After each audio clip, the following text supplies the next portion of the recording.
is made for entertainment purpose only, it doesn't mean to hurt any. And don't take it seriously. चिड़िया का race. Amazon जंगल बहुत ही मनमोहक और सुंदर था।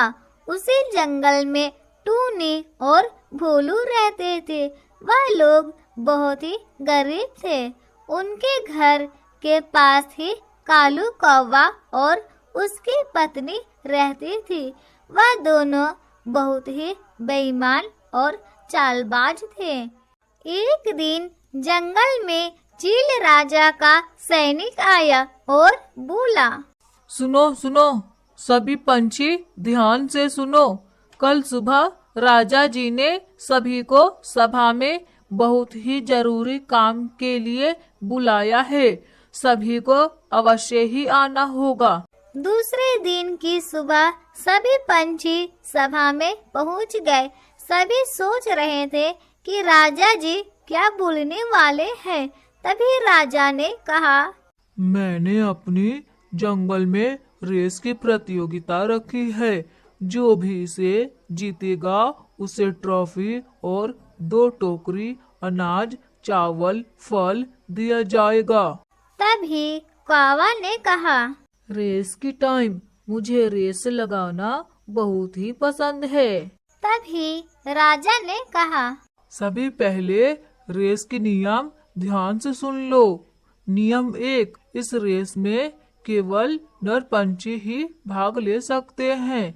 और नियम 2, नर पंछी को अपने साथ टोकरी में कुछ भी भरकर उड़ना होगा। बस टोकरी भरी हुई चाहिए। और जो भी पहले पहाड़ी को छूकर आएगा वह पंछी विजेता होगा। और याद रहे, जो पंछी किसी भी कारण से उड़ना बंद कर देता है वह रेस से बाहर हो जाएगा। यह सब सुनकर सभी अपने अपने घर चले गए और टूनी ने भोलू से कहा, सुनिए जी, अगर हम यह रेस जीत गए तो हमें अनाज और फल मिलेगा, जिससे हमें 1 साल तक खाने की चिंता नहीं करनी पड़ेगी। भोलू ने कहा, हाँ टूनी, तुम सही कह रही हो, लेकिन हम टोकरी में क्या भरेंगे? हमारे घर में तो कुछ भी नहीं है। आप चिंता न करें, हम अपनी टोकरी में नमक भरेंगे, क्योंकि बारिश का मौसम चल रहा है। उड़ते उड़ते अगर बारिश हुई तो हमारा नमक पिघलकर हल्का हो जाएगा और हम प्रतियोगिता जीत लेंगे।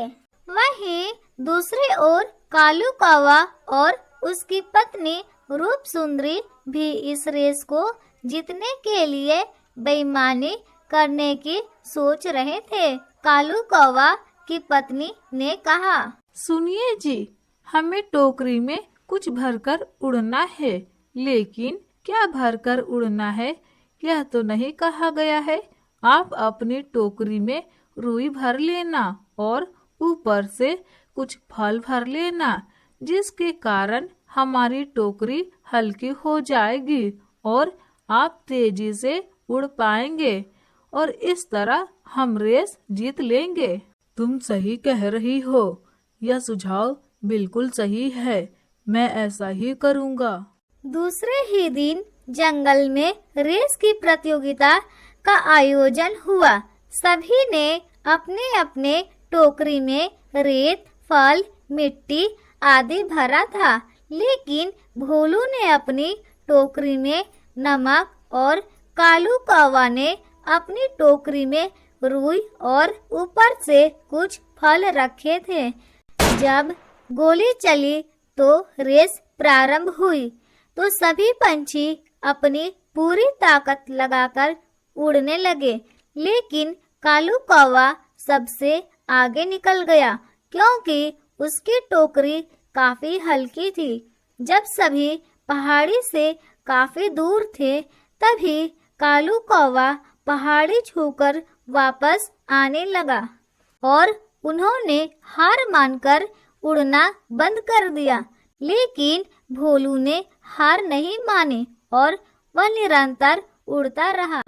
कुछ समय पश्चात जंगल में भारी बारिश होने लगी, लेकिन भोलू की टोकरी में नमक होने के कारण वह बारिश की पानी से पिघलने लगी और भोलू की टोकरी काफी हल्की हो गई, जिससे वह बहुत ही तेजी से उड़ने लगा और वह कालू कौवा से भी तेज निकल गया और अंत में भोलू रेस जीत गया। भोलू को पहला प्राइज दिया गया और साथ ही अनाज और फल दिए गए। यह देखकर कालू कौवे को अपनी बेईमानी पर बहुत ही पछतावा हुआ।